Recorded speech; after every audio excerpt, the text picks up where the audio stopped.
surrounded by friends and family. That's most people's choice of how they'd like to leave this world. In their sleep, maybe? Or smiling at the ceiling with the sun on their face and the sound of grandchildren laughing in another room. Golden years. A legacy. A life full of meaning, pride, closure. All those things people tell themselves they'll have when the end finally taps them on the shoulder. Me? Well, all that went out the window the moment I downed that bottle of pills and that half a bottle of whiskey. Cheap shit, too. Burned on the way down. It almost made me puke before the real nausea even kicked in. It wasn't planned, really. Not the kind of thing I've been stewing on for years like some people do. It just sort of happened. Like someone else's hand dropped those pills into mine and whispered, "You're done." And I was. Done with pretending Lily's voice wasn't still in the walls. Done with watching the world move on like her smile didn't light up entire rooms. Done with the constant, hollow echo of why her, why not me? She was the best of us. If there was anyone who ever deserved a quiet death in their sleep at 98, it was her. She was kind in a world that punishes kindness. She volunteered, she prayed, she laughed at my dumb jokes. She left notes in my lunchbox like a teenager. And then one day, she was driving to work and someone ran a stop sign. Some kid in a lifted truck doing double the limit on a wet road. Hit her straight on. He walked away with a few bruises and a broken headlight. She never walked again. Never breathed again, and God didn't even blink. I don't remember lying down after I took the pills. Just waking up on the floor, cheek against cold tile, the taste of metal in my mouth and a ringing in my ears. My fingers had gone numb. My limbs followed. I remember thinking, well, that was fast. I closed my eyes and let the silence take me. But I didn't stay there. First came the cold. A damp, sucking cold, like being submerged in mud that's just starting to freeze. It clung to my skin, soaked through to my bones. And then there was pressure. My chest felt caved in, like the weight of 1,000 hands were pressing me down into the earth. I opened my mouth to scream, and I choked on dirt. I panicked. No thoughts, just instinct. My arms thrashed against something thick and heavy above me. Roots, wet soil, and stones. I kicked and clawed and gagged, lungs screaming for air that wasn't there. I felt my fingers snap back trying to dig, but I didn't stop. I couldn't. And then finally I broke the surface. I erupted from the ground like something born wrong. I was gasping, wheezing, sputtering mud and bile from my mouth. My eyes were full of grit. My hands were raw. I rolled onto my back and coughed until blood joined the vomit. The sky above me was gray. Not cloudy, just gray. Uniform and endless. Like paint rolled across the firmament and left to dry. The rain was falling, light but constant, needling into my skin with a chill that made my teeth chatter. No sun. No wind. No sound but the rain. I was naked, caked in wet black earth. Every breath burned like I'd never used my lungs before. I tried to sit up, and that's when I saw it. A beam of light. Not sunlight, but golden fire. It screamed up from the hole I'd just clawed out of, stabbing into the sky like a divine flare. It didn't warm me. It didn't heal me. It just was. I felt it in my bones, a vibration, a pressure. And just as quickly as it appeared, it was gone. I collapsed onto my side, shivering violently, trying to understand what the hell had just happened. Was I in hell? Was this the afterlife? Where were the angels, the judgment? I barely had time to breathe before I heard the shouting. Voices, footsteps fast. I turned my head and saw them. 3 people, 2 men and a woman. All soaked, filthy, skin cracked and peeling like they'd been boiled alive and then left to rot. They moved like animals, barefoot, eyes wide and glassy. The woman had what looked like a femur bone sharpened into a spear. I didn't even get to stand before the first one hit me. The impact knocked the wind out of me. I saw white, then black, then color again. They were on me instantly. One held me down while the other 2 kicked and clawed. I felt ribs crack, teeth shatter. Something sharp dug into my shoulder and twisted. I screamed, loud and desperate. The woman laughed. Not a joyous sound, not amused. Hungry. She leaned in close and whispered, "Fresh meat." Then she bit my ear clean off. I don't remember how long it went on. Maybe a minute? Maybe 10? It felt like hours. One of them, the tall one with burns across his face, started peeling strips of flesh from my legs with something that looked like a knife made from obsidian or a broken mirror, jagged and wet. Every slice burned like fire. I screamed until my throat collapsed in on itself. The woman bit me again. Not my ear this time, my cheek. I felt her teeth sink in, tear and pull away skin like jerky. She chewed it in front of me, swallowed, grinned with blood in her teeth. The last man dropped onto my chest and started breaking my fingers one by one, laughing each time he heard a knuckle pop. He shoved 2 into his mouth when he was done, crunching down until they split like chicken bones. I thrashed, begged, sobbed, tried to crawl. One of them kicked me in the spine so hard I lost control of my bladder. The smell of piss mixed with iron, mixed with copper. None of it mattered. This didn't seem like hell. This felt like something worse. This was what people do when there's no one left to stop them. No judgment, no law, no God watching. Eventually they stopped. Not because of mercy. Because they lost interest. I was too broken to scream. Too soft to fight back. I couldn't move. Couldn't blink. Just lay in the cold mud, skin flayed, bones exposed, watching steam rise from my ruined body into the rain. I remember looking up at that gray sky again and wondering, was this God's plan? And then I died. Again. It wasn't peaceful the second time. There was no fade to black, no warm tunnel, just pain that dissolved into numbness. And then nothing, for a while, until the cold came back, until I started clawing again. I woke up choking. There was no fanfare, no angels singing me back into being, just mud, packed into my throat like concrete. My hands shot upward on instinct, fingers clawing through cold dirt until I broke the surface like a drowning man reaching for light. The light. There it was again. That same beam of golden fire ripped up into the sky from my half-dug grave. A column of divine fire screaming to the world, "He's here! Come eat!" I dragged myself out of the hole, coughing, heaving, gasping in the cold rain. My skin felt raw. My muscles felt like they'd been stripped from the bone and stretched too thin. Every part of me screamed, but my brain only gave me one command this time. Run. So I did.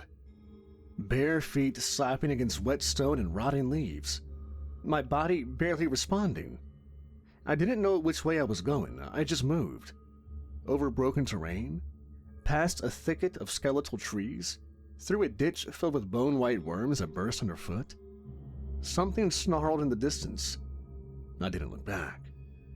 I only stopped when my knees gave out. I collapsed behind a crumbling stone wall that might have once been part of a church. The building it led to was half sunk into the earth, eaten by moss and rot. A corner of roof still held. It would have to do. I crawled inside and curled up in the shadows. I don't know how long I stayed there. Could have been an hour. The rain never stopped, never slowed. My breathing eventually calmed, though the cold never left. Then I started to hear them. They were close. Not the ones who killed me last time, but others. I peeked out from a crack in the rotting wall. There was a clearing not 30 yards from where I lay, lit by a broken street lamp that somehow flickered. 6 men stood in a loose circle. One of them, maybe 17, rail thin, was tied to a rusted pole by his wrists. He was naked, shivering and crying. The others were laughing. A heavy-set man with a crown of old nails hammered into his skull held a chain. At the end of the chain was a dog. At least, it used to be one. Its spine curled unnaturally, arcing like a scorpion's tail. Its jaw split wrong. Teeth growing out of the gums like crooked fence posts. It foamed at the mouth.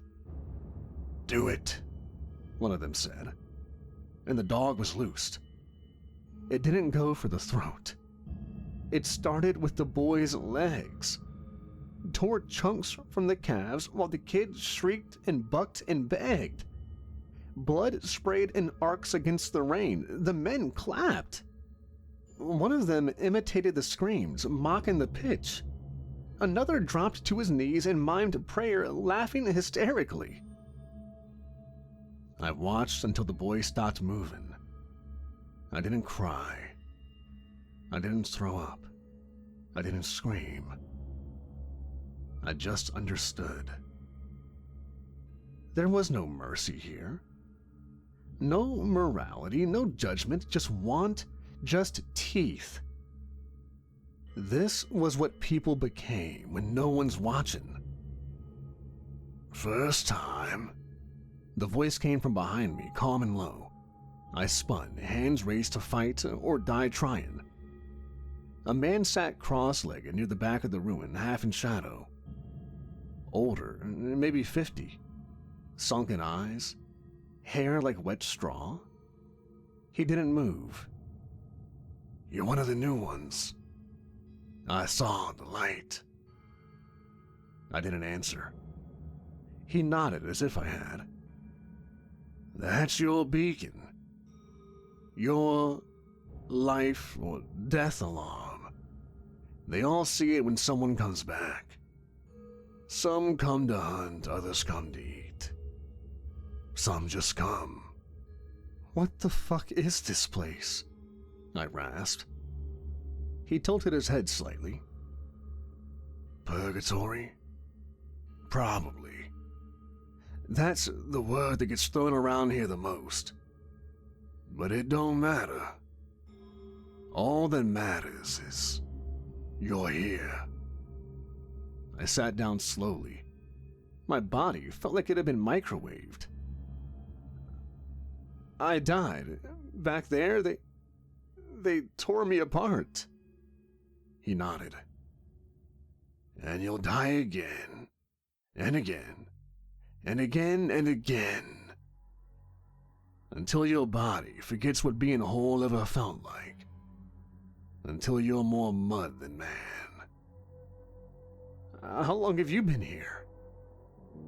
He didn't answer. Instead, he stood, slowly, joints cracking, and walked to the front of the building. He looked out at the clearing. The men were gone, nothing left but blood and bone. "You need to move often. The shelter's only safe for a day or two before someone smells you out. Don't fight packs. Don't make friends. Don't eat the ones with black veins. They're diseased. And don't let them find you when the light goes up again." He turned to me, face slack with something like pity. "You get one chance to leave. Not now. Not until you're clean. Until then." His words stopped. His head jerked. Then the wall behind him exploded. Something crashed through, covered in wet hair and bark and bone. I saw tusks, eyes like ash, a snout split open into 4 pieces. It gored the man clean through. He didn't even scream, just stared at me as it lifted him from the ground and flung him across the room.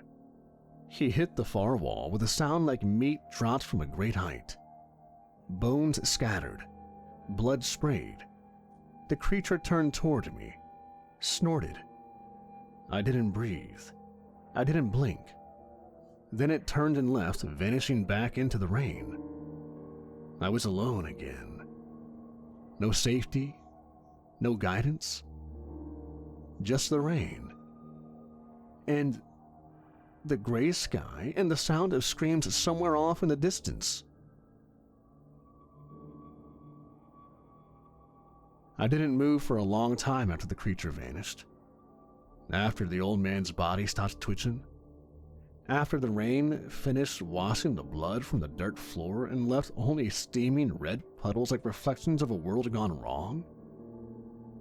I sat there naked and trembling, my back to a crumbling wall and my eyes fixed on the ragged hole the beast had come through. I watched the shadows, watched the breath of the forest heave in and out with the pulse of the rainfall, and tried to remember how to be a person. But whatever piece of me had known that felt like it was already gone. Eventually the cold became unbearable again. Not the sharp cold of snow or ice, but that slow, creeping rot of wetness that settles into your bones and chews through your nerves like termites in old wood.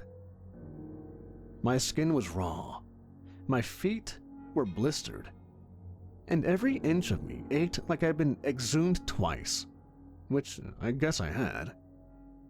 I needed warmth, I needed clothing, and I needed to eat. I didn't know what passed for food here, but I figured if people could be eaten, something else could too. Something quieter. I crept from the ruin like an animal. My legs barely worked at first, more instinct than muscle. I used my hands. I crawled through puddles, over roots slick with moss and blood. Every tree looked the same, like they'd grown from sorrow instead of soil. Tall, black, bark peeling back like skin, branches like claws dragging across the low-hanging mist.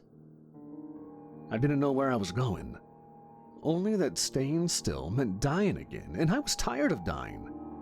2 was enough for now. I found some boots by accident. They were still on someone's feet, what was left of them anyway. He'd been dragged off the main trail and dumped under a split tree trunk half buried in mulch and flies. Most of his skin was gone, peeled off in sheets like overripe fruit. His ribcage was broken open. Birds had taken his eyes. His arms were stretched out, palms facing upward like he died reaching for something no one ever gave him. But the boots, dark leather, steel-toed, laces mostly intact, were still good. I hesitated. It felt wrong, like grave robbing, like a desecration. But then I looked at my feet, caked in dirt, split open, and I stepped over the line without another thought. I pried the boots from his bloated legs and shoved my feet inside. They were too big, but I didn't care. The warmth was immediate, filthy as it was. I stood and felt like I'd won something. And in this place, even the smallest victory feels sacred. A sound caught my attention. I didn't see the boy until I felt the rock hit the side of my head. He came from the trees, small, maybe 16, rail thin like the ones I used to see skulking behind gas stations late at night back home. He had a rusted length of pipe and the look of someone who'd killed before and liked it. Nice boots," he said. I stumbled back, blood dripping from my temple. My hands went up instinctively, but I had nothing to defend myself with. Just mud and bruises and the kind of desperate fear that doesn't save you, just makes dying louder. He swung the pipe. I dodged, barely. It scraped my shoulder and tore open a strip of flesh. I screamed. "Take 'em off," he said. I wasn't thinking. I wasn't planning, I was just reacting. When he swung again, I dropped low, tackled him around the waist, and we both went down hard into the muck. He shouted, twisted, tried to bring the pipe down on my spine, but I got a hand around it, jammed my thumb into his throat, and bit him. Not in the shoulder, but in his face. My teeth sank into the soft space between his cheekbone and jaw. He screamed like something caught in machinery. Blood flooded my mouth, hot and coppery. He let go of the pipe and I grabbed it. I brought it down on his skull until he stopped moving. I don't know how many times. 10? 20? The sound it made wasn't human. It was wet, heavy, and final. When I stopped, my arms were shaking and my mouth was full of bile. I rolled off of him, coughing, and crawled back to the tree. Sat there staring at what I'd done. The rain washed the blood from my hands, but couldn't touch the stink. I'd killed someone, and I'd do it again. His pack was half buried in the bushes. Inside, I found a chunk of dried meat wrapped in cloth, a jagged shard of bone honed into a knife, and a length of twine. I sat in the mud and chewed the meat, gagging at first, then swallowing. It was tough, sour, and smoky. Might have been animal. Might not have been. I didn't care. I ate. And for the first time since I woke up here, I felt not strong, but less weak. That night, I slept in the remnants of a chapel. Not a real one. Just a collapsed building with 2 surviving walls and a stone altar built and buried beneath vines. The rain came harder there. Thunder rolled across the sky like a warning. On the wall, behind the altar, someone had scratched words into the brick. Hundreds of words and dozens of hands layered over one another like prayers stacked on the back of ghosts. Most were nonsense. Names, curses, pleas for mercy. But one phrase etched deeper than the rest, carved into the mortar itself. One chance. One climb. Below it, a drawing of a mountain. Black lines, jagged and sharp, reaching toward a sunless sky. I stared at it for a long time. The fire crackling, the rain hissing against the stones. Somewhere in the distance, someone screamed. Not in fear. Agony. Then silence. I traced the words with my finger. One chance, one climb. Whatever this place was, whatever rules governed it, there was something more. A way out, there had to be. Something, I mean, this couldn't be my eternity. And then I felt a hunger. Not for food, not really. For something deeper. For meaning. For direction. For a path out of this purgatory hell with no name and no end. I stared at the words. One chance, one climb. Until the darkness crept close again, brushing the edges of my vision like fingers too shy to strike. I didn't sleep. I listened. I waited. And when the first light of day rose, not sunlight, but a dim silver glow like the world had a dying bulb screwed into its sky, I left the chapel and moved on. I didn't have a destination. You don't in a place like this. You just keep moving until something kills you or changes you. I'd already died twice. I figured if I could stay one step ahead of the light, that beam that comes down from the sky, one breath ahead of the butcher packs, maybe I could learn something. And maybe I could... What? Escape? Climb the mountain I didn't even know was real? I didn't know. I just walked. The forest changed as I moved through it, though I couldn't tell if it was really changing or if I was just losing my grip. The trees leaned in close. Their trunks looked like they were made from twisted limbs, fingers frozen in poses of agony. Vines hung like nooses. The mud thickened and the rain never stopped. And then I saw her. It was sudden. One moment I was alone, trudging through knee-deep mire, and the next she was there, standing still, maybe 10 feet ahead, half hidden in the fog, one arm raised and the other gripping a spear fashioned from a broken crutch and sharpened metal. She didn't move and neither did I. For a moment we just stood there, two ghosts staring across the breach. Her hair was plastered to her skull, shaved unevenly on one side. Her clothes were cobbled together from old denim, leather scraps, strips of canvas that looked like they might have once been curtains. A belt made from rope and bone hung at her hip. Her face was lined, not with age, but with experience. The kind of exhaustion that doesn't come from time, but from watching too many people die too close and too often. "I saw your light," she said, her voice low, almost reverent. "The other night near the chapel?" I didn't respond at first. My hands tightened around the pipe I'd stolen from the boy I killed. She saw it and didn't flinch. "You kill him?" she asked. "Yeah." "Good. He was a fucking animal." Her eyes didn't leave mine. Not once. She didn't smile, didn't soften. There was no joy in seeing another soul, not here. Just calculation. Just risk assessment. "You following me?" "I was watching." "How long?" "Long enough to know you're not feral. Yet." "Yet?" "Give it time." Another pause. The rain dripped off her spear. She finally lowered it and turned slightly, just enough to gesture behind her with a nod. "Come on, I know a place." "Why?" She glanced back, her eyes hard.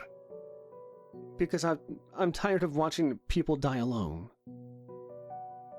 The shelter she had led me to wasn't much, but it was shelter. An old cellar built into the base of a hill, half hidden behind thick vines and mud. The door was rusted but solid.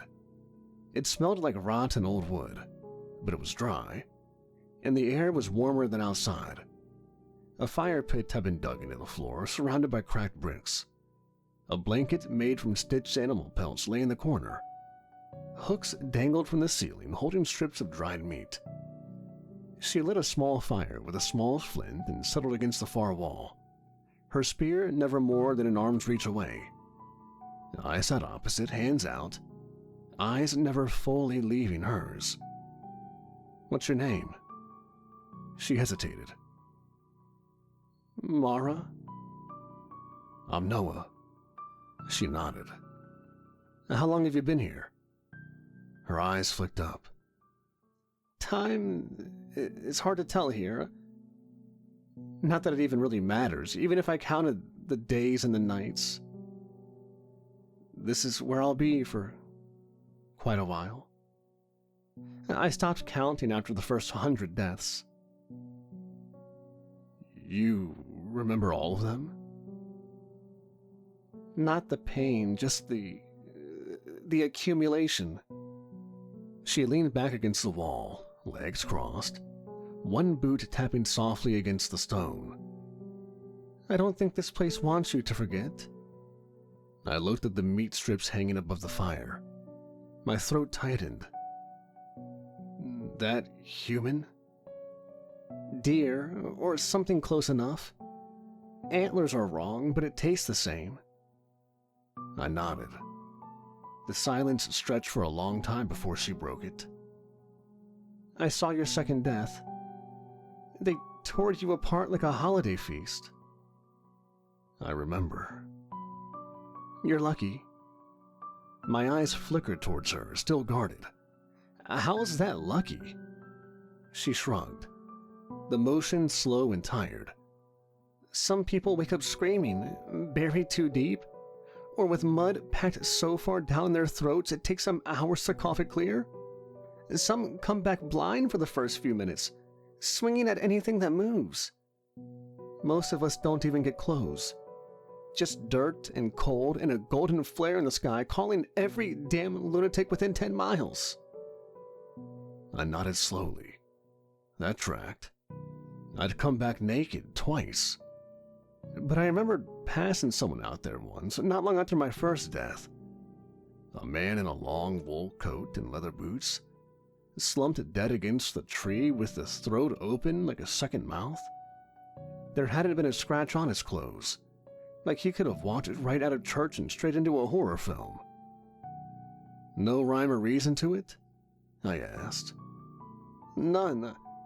I came back once wearing a denim jacket I hadn't owned since high school. Another time I woke up with a rosary around my neck. I haven't seen it since. Some say it's random, others say it's God screwing with us, testing how well we do when we've got nothing left. My fingers drifted to the rope belt tied around my waist, the one I'd stolen off the boy I killed. It still smelled like wet leather and iron. I could taste his blood if I thought too hard. It's the chaos that breaks people, she said, softer now, like she was talking to herself more than me.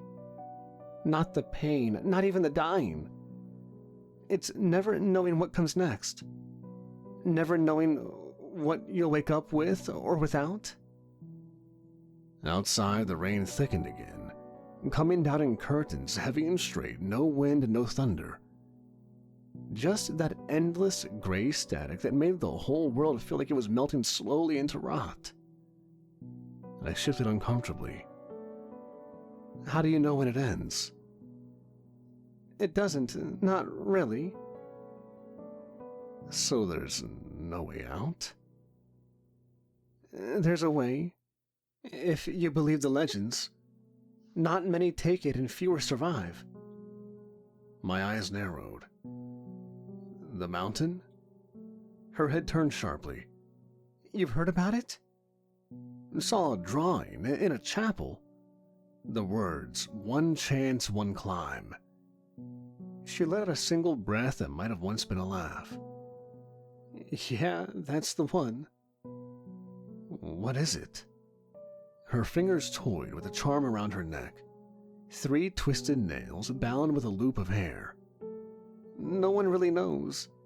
I've seen it once, years ago. You don't get to choose when it calls you. One day you wake up and you feel it. Like a hook in your spine. Or it just hits you out of nowhere. Like gravity in reverse, you just start walking. And when you get there? I don't know, but I think this is purgatory. You say this is purgatory, but that doesn't make sense. This place isn't about cleansing, it's just madness and chaos, it seems. And maybe that's the point. Maybe it's not fire and brimstone or clouds and harps. Maybe it's this. The in-between. The place where all the leftover people go. Leftover? You weren't good enough for heaven, but weren't evil enough for hell? You took your own life, didn't you? I nodded, ashamed. So did I. So did a lot of the people here. I think most of the ones on this island took their own life. There are other islands here. She gestured toward the cellar door. But others? They just failed at being human. Hurt too many people, never repented, never tried. This place gives us all a second chance, I think. Then why does it feel like a punishment? Because cleansing isn't supposed to feel good. We talked until the fire burned low, until the rain became a whisper on the roof above. She told me of the 3 islands, how they all feel the same, but the sky changes shade ever so slightly. The trees grow different shapes. The air shifts from wet heat to bone saw cold. She told me how the island moves you without warning, sometimes after 1 death, sometimes after a dozen. You wake up clawing your way from the earth in a different place, a different island, with different predators watching the light from the dark. There's no mercy here, but there's still meaning if you look hard enough. And the mountain? She leaned her head back against the wall and closed her eyes. If it calls you, you'll know. And once it calls, you don't get to resist. I lay down after that.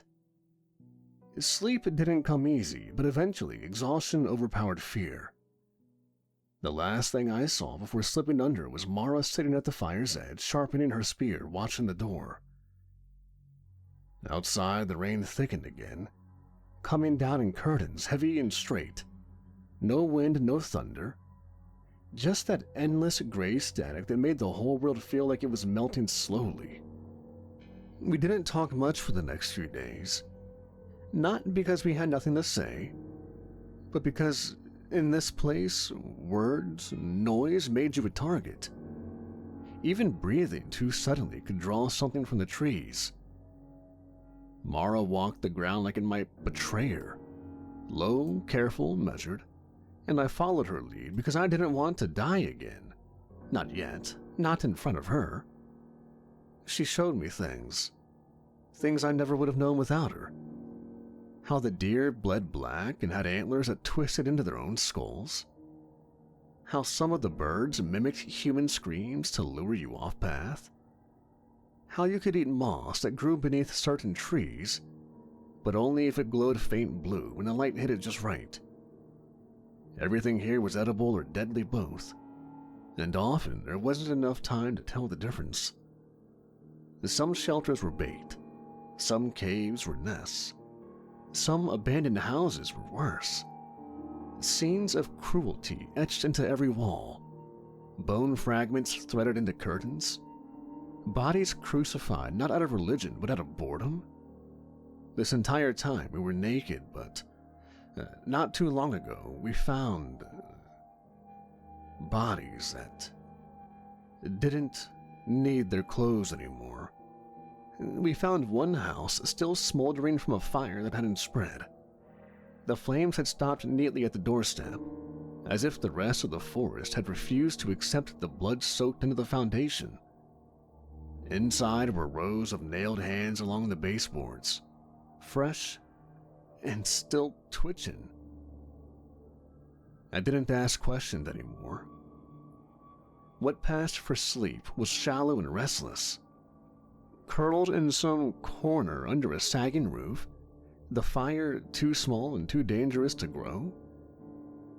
Mara prayed sometimes before closing her eyes. Not with words, not with names, not aloud. Just her fingers pressed to her lips and her breath held like it might be her last. I never asked what she prayed to. Maybe she didn't know. Maybe it was God. Maybe it didn't matter. In this place, maybe the act alone was what kept the last pieces of a soul intact. But it was the things we saw, what others did, that broke something in me. We passed a tree where bodies hung upside down, ankles bound in sinew, torsos split from groin to sternum, like gutted animals at a slaughterhouse. They twitched when the wind blew.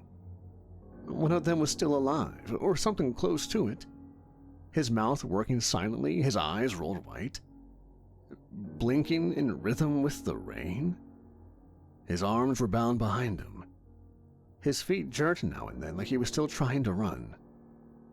Mara looked up at him and put her bone spear through his heart and put him out of his misery. We came upon a pit 2 days later, a crater more like, wide and slick. The mud inside churned with motion. I crept closer and looked down. It took me a moment to understand what I was seeing. Dozens, maybe hundreds of people clawing their way up from the dirt. Reborn souls, all writhing in a single mass, crawling over one another screaming.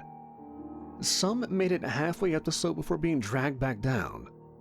One man reached the lip and got his fingers over the edge, only to have a woman clamp her teeth on his wrist and yank him down like bait.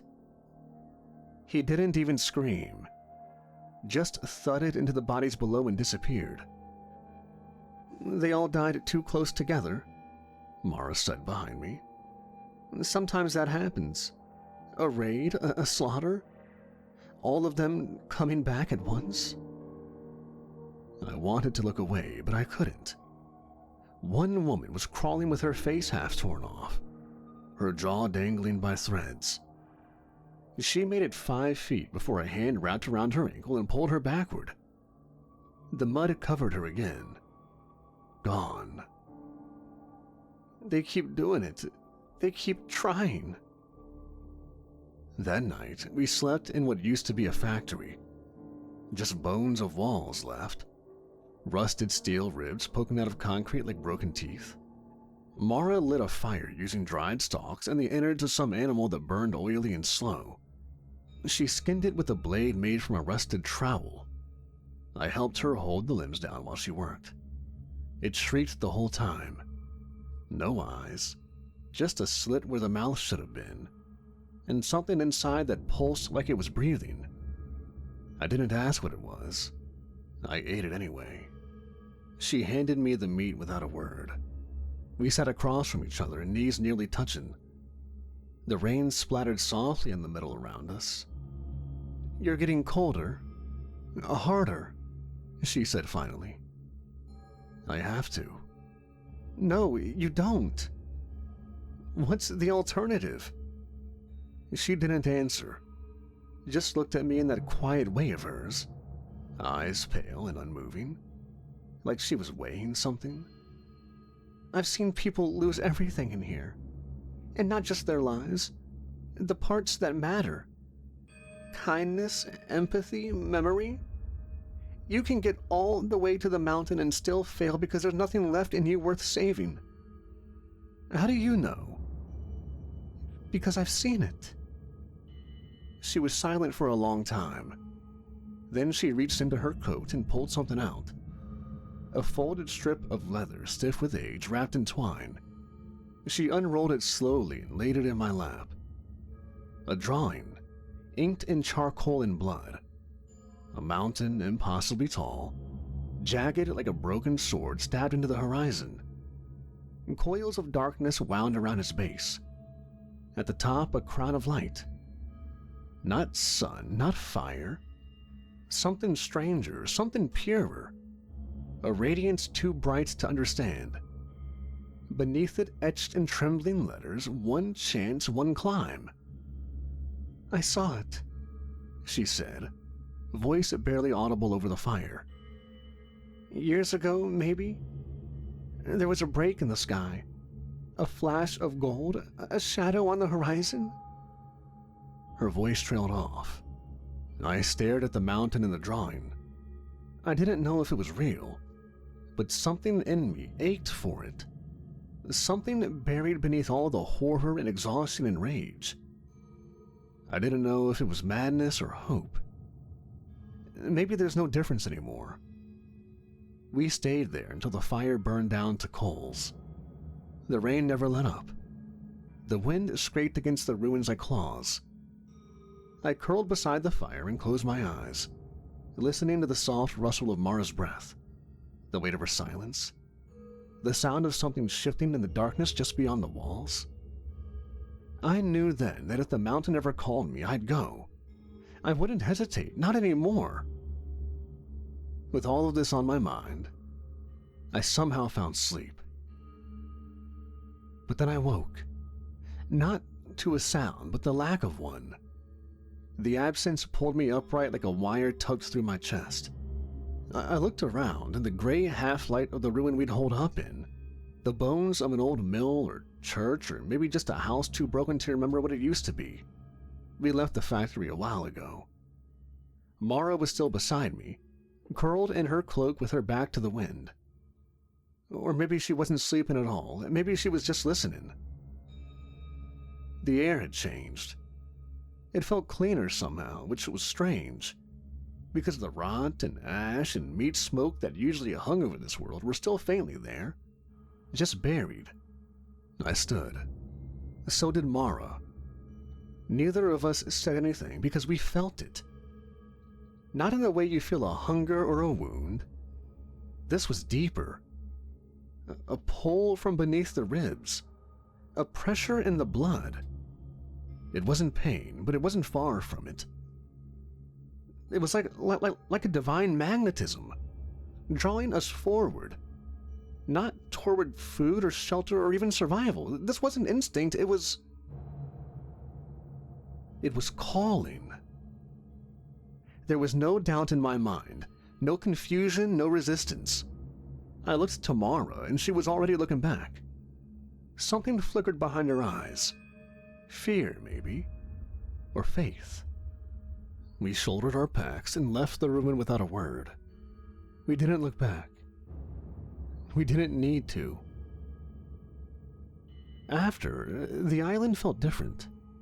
Not safer, just quieter. It's hard to explain, but wherever we walked, the world seemed to move around us. It didn't part like some holy sea, not dramatically, but it felt like it yielded. Shadows stepped back. Paths opened up where there had been nothing but bramble. Trees I was sure hadn't been there the day before bent aside, leaving narrow clearings of dead grass and thornless mud. The rot still churned, but it made way for us. We walked all day and we walked all night. And then we saw it at dusk. The spine of God.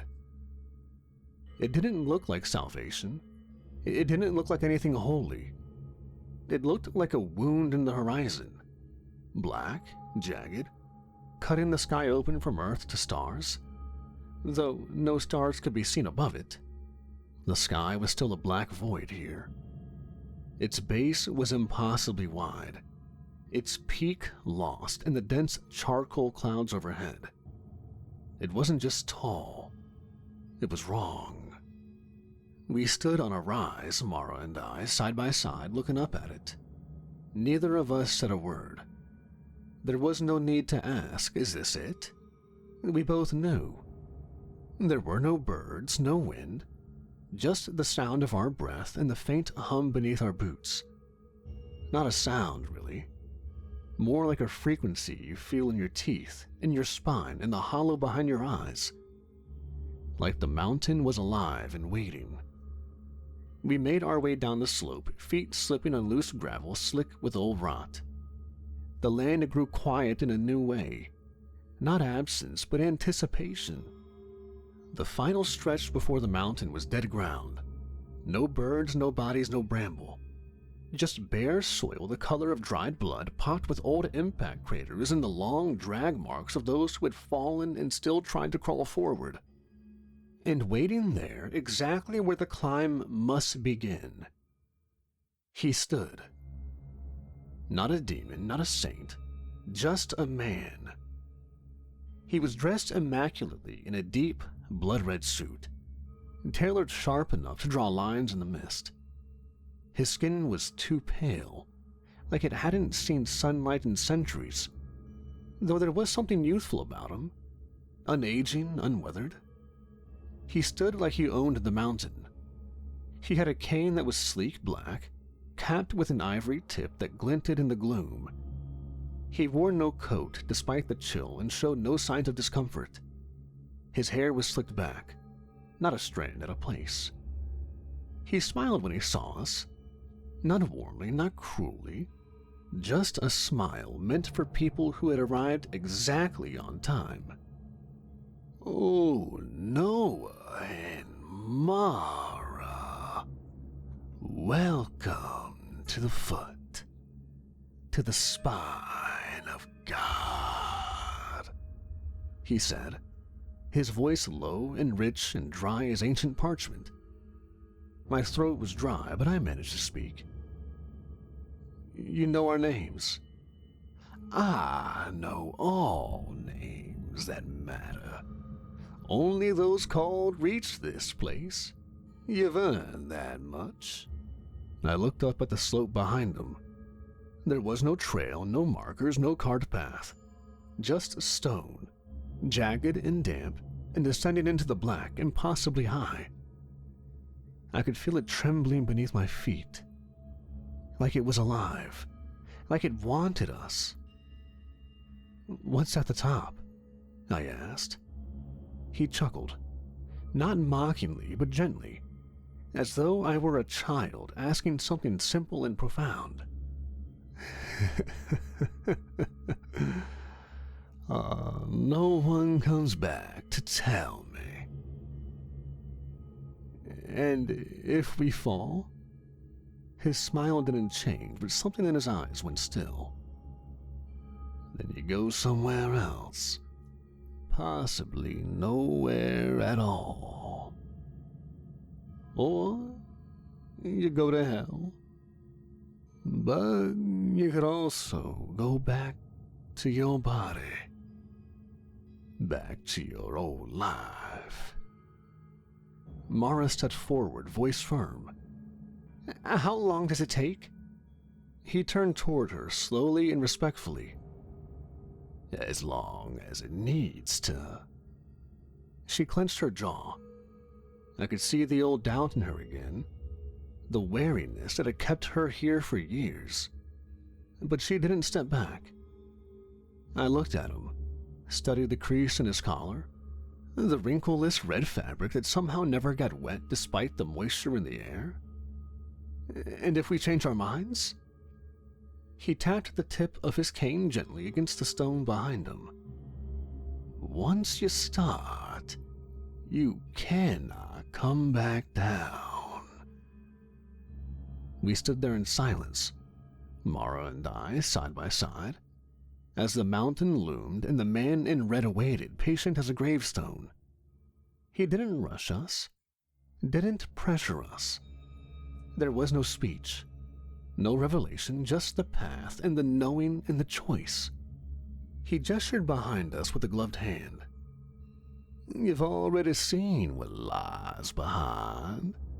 Every horror, every echo of your worst self. The climb offers something else. Not answers, not quite salvation, but maybe. But also a chance. To go back? To go back to Earth?" He tilted his head. "Maybe. Or somewhere better, or somewhere worse, or nowhere at all." "And if we don't climb?"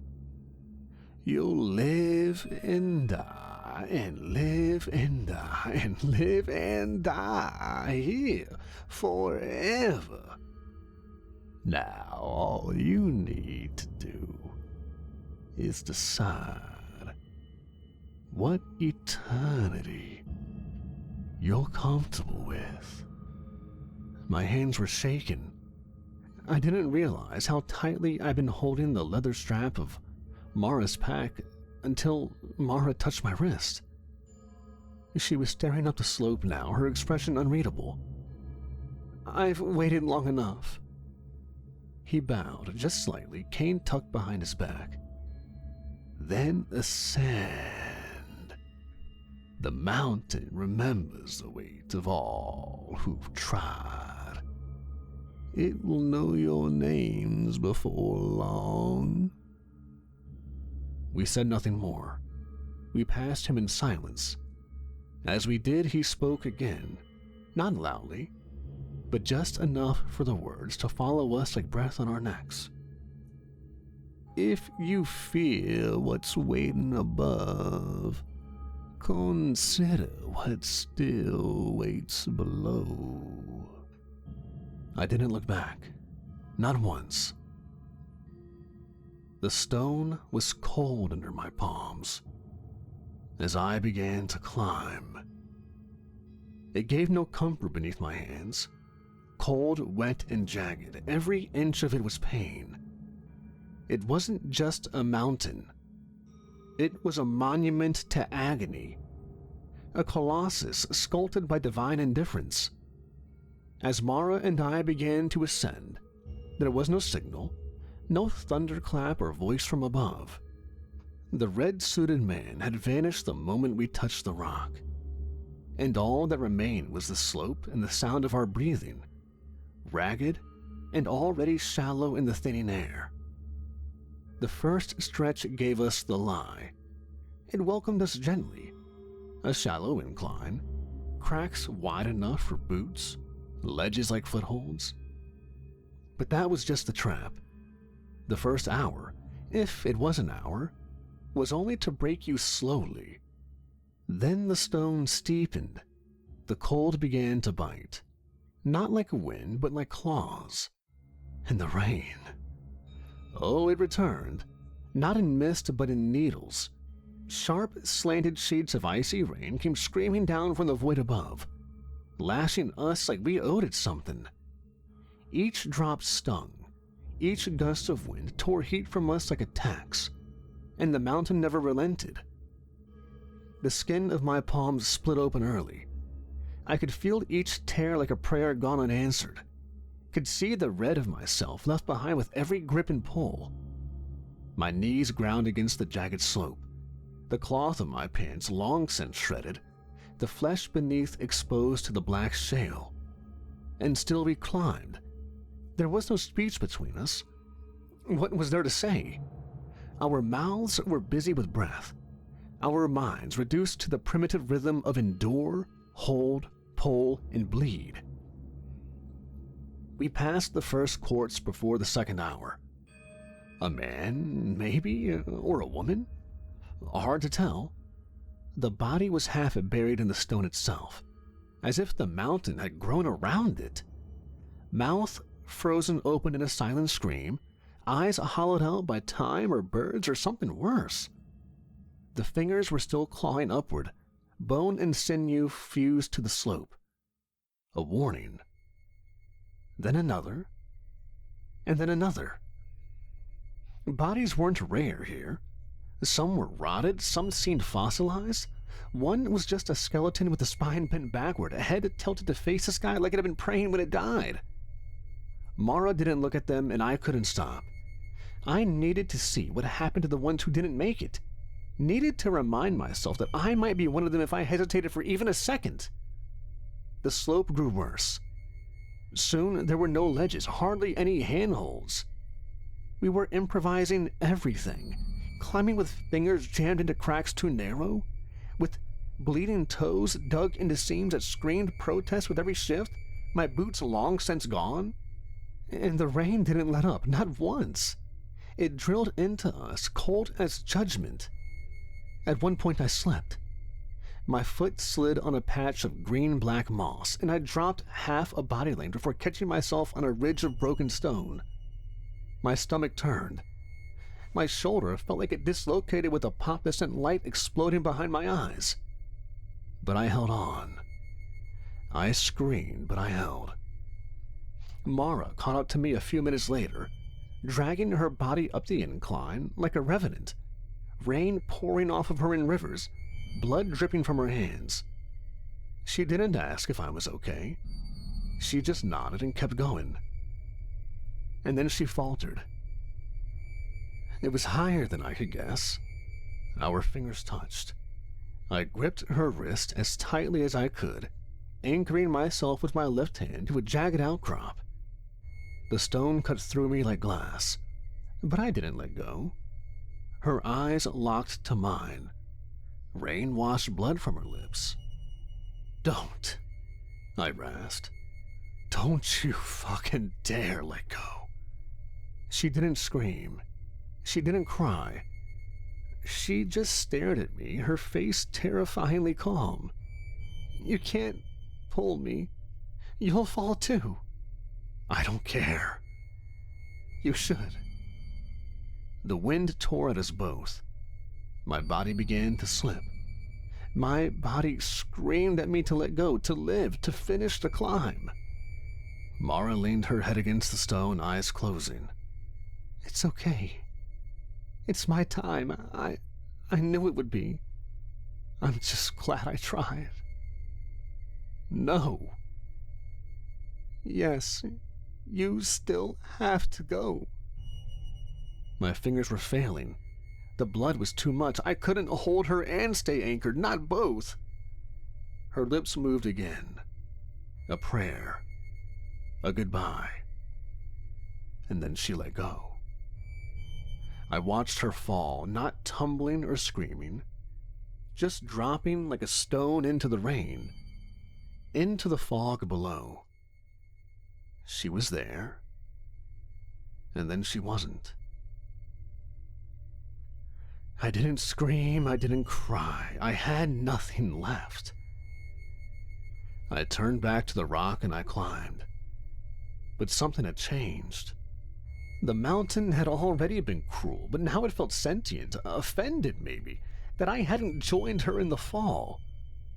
The slope seemed sharper, the stone more brittle. My grip found fewer holds and the rain poured harder, as if the sky itself wanted to scrape me off the cliffside and send me hurtling after her. Every inch upward was a prayer screamed into a silent void. I didn't know what I was praying to anymore. Maybe not God, maybe not anything. Maybe just to survive long enough for this to mean something. Pain blurred everything. I was climbing on instinct now. Some dumb animal part of me that refused to die even after the soul had been hollowed out. My body felt like it was no longer mine. It was a ragged, leaking vessel driven by spite and loss and the sick, stubborn refusal to end like this. My shoulder, still dislocated, could hardly support my body weight. My fingers were torn open to the bone. Each pull peeled more skin away. I could feel the slickness of blood under the rain, the way it made the stone even harder to grip. My legs trembled with every stretch. My knees buckled if I paused even for a second. The wind began to scream, high and predatory. I kept my eyes on the stone, because looking down was unthinkable, because I couldn't bear to see that endless void where Mara had vanished. Her absence followed me, haunted every reach and grasp like a phantom limb. I imagined her still falling, still watching me, waiting at the base in whatever broken shape this world allowed. Time lost meaning. The rain, the blood, the stone, it was all the same now. I was no longer climbing up, just onward. I tore a fingernail off on a broken ridge and didn't even notice until I saw the trail of blood painting a long arc behind me. I slipped once, skidded down 10 feet on my stomach, scraping ribs raw and cracking my chin on a blunt edge. I tasted copper and screamed into the stone until I had no voice left. And still I climbed. The slope grew even steeper until I was climbing vertically, fingers jammed into cracks no wider than what felt like a coin, feet scrabbling for traction on stone that hated me. Every movement was blind faith. My arms burned. The rain poured so hard it felt like I was drowning upright. I don't remember how long the final stretch took.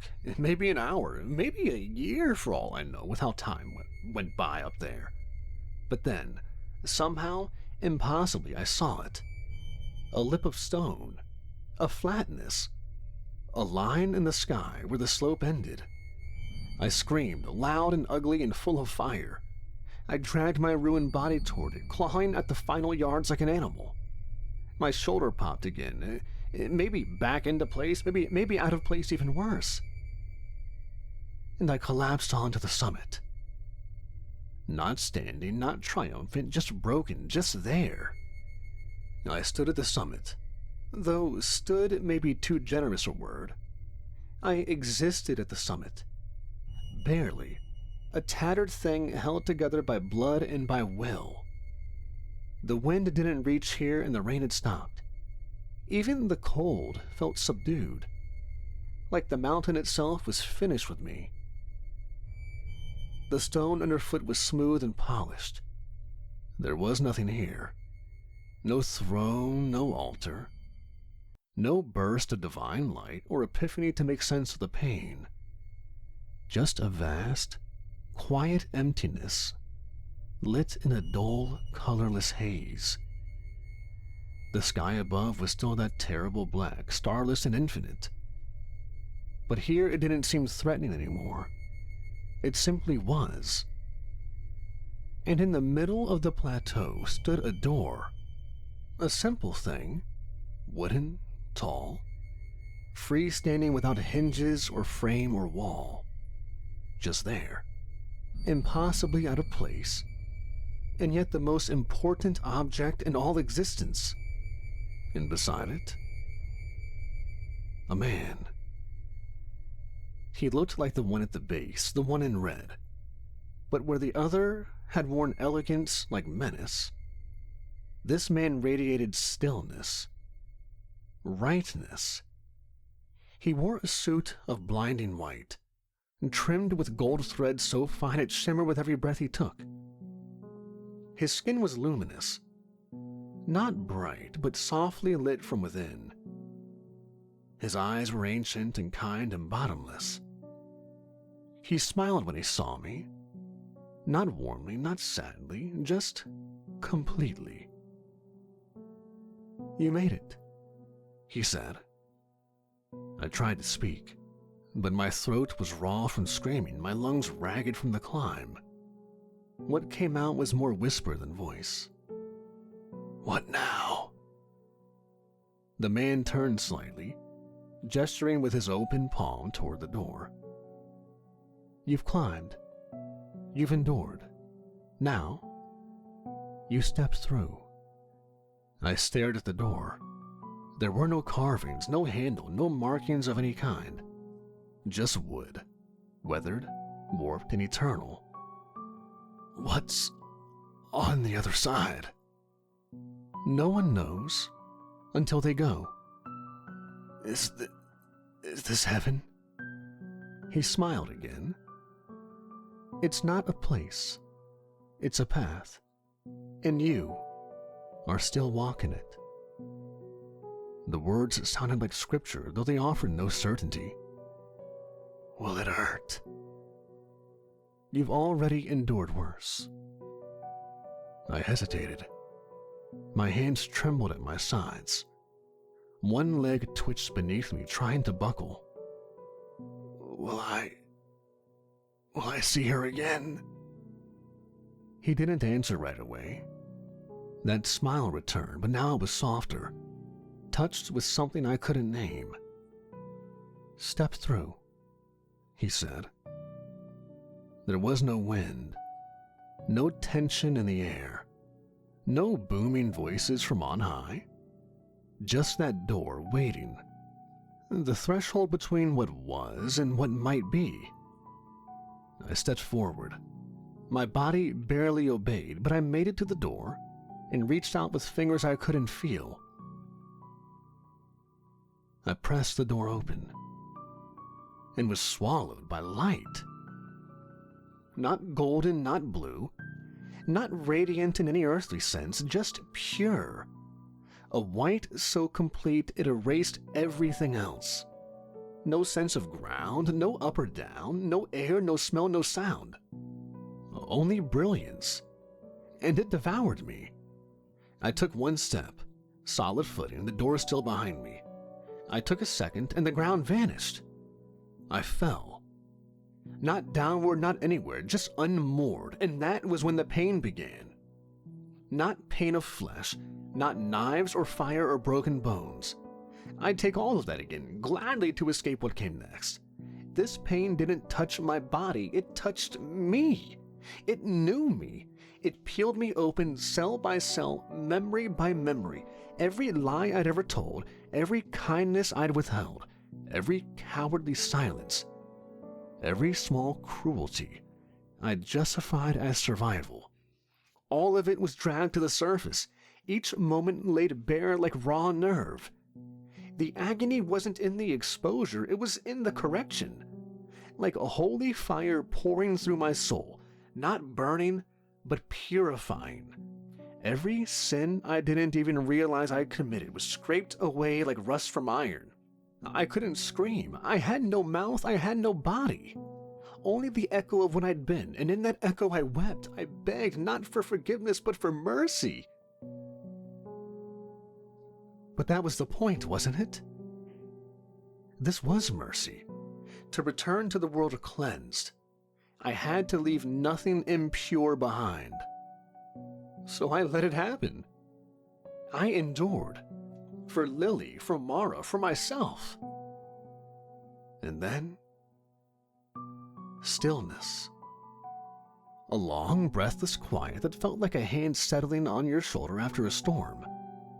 Not comfort, but peace. And then darkness. Not the darkness of the purgatory skies. Not blackness, just absence. I woke to beeping. Soft and slow and utterly alien. A ceiling above me? Fluorescent lights humming? Linoleum? The smell of antiseptic and plastic tubing? I blinked. The light here was real.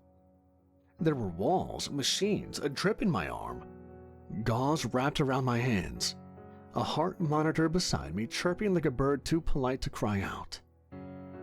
Outside the window, a road, a tree, a parking lot, Earth. My breath hitched. A nurse stepped into the room, froze in place and gasped. He's awake. I turned my head, slowly. Everything felt like it was learning itself again. I didn't say anything, but I remembered everything. The climb, the rain, the mud, Mara, the mountain, the door, the fall.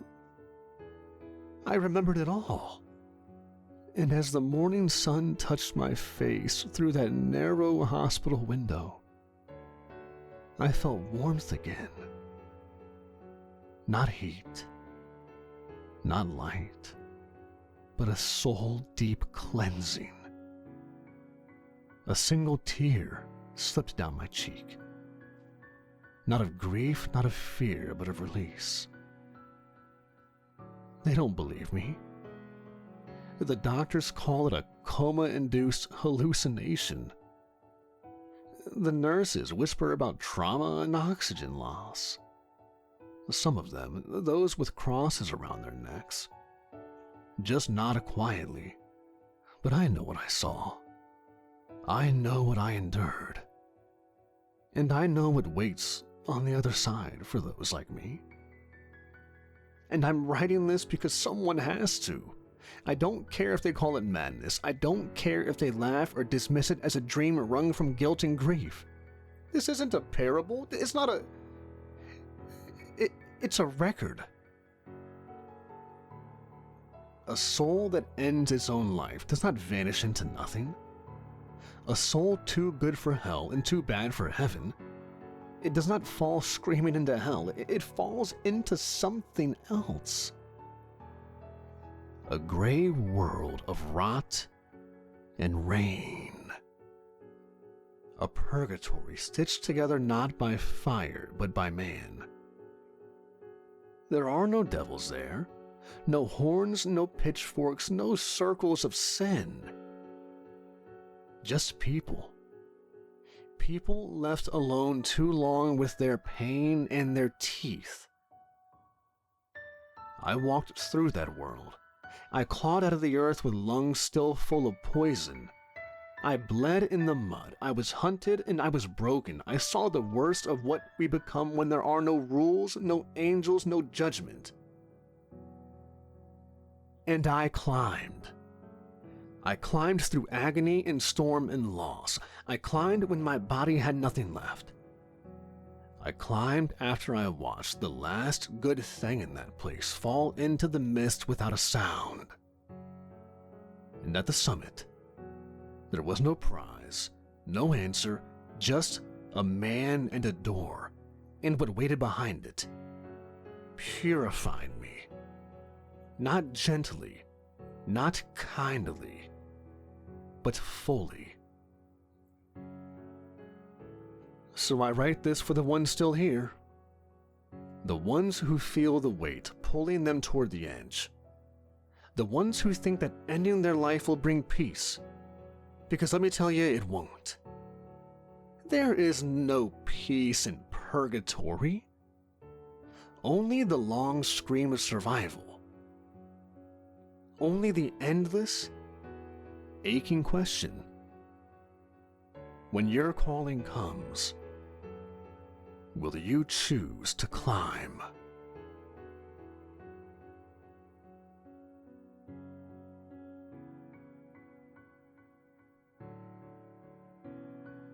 Hey everybody, Kevin from Nightmares Nightly here. If you made it this far, I want to thank you for listening. I love bringing these stories to life, and I've recently been writing a lot of my own. If you'd like to support the channel and what I do, and hear more of my own stories, please consider becoming a member, where I try to upload exclusive, ad-free stories every week. And as always, thanks for listening, everybody.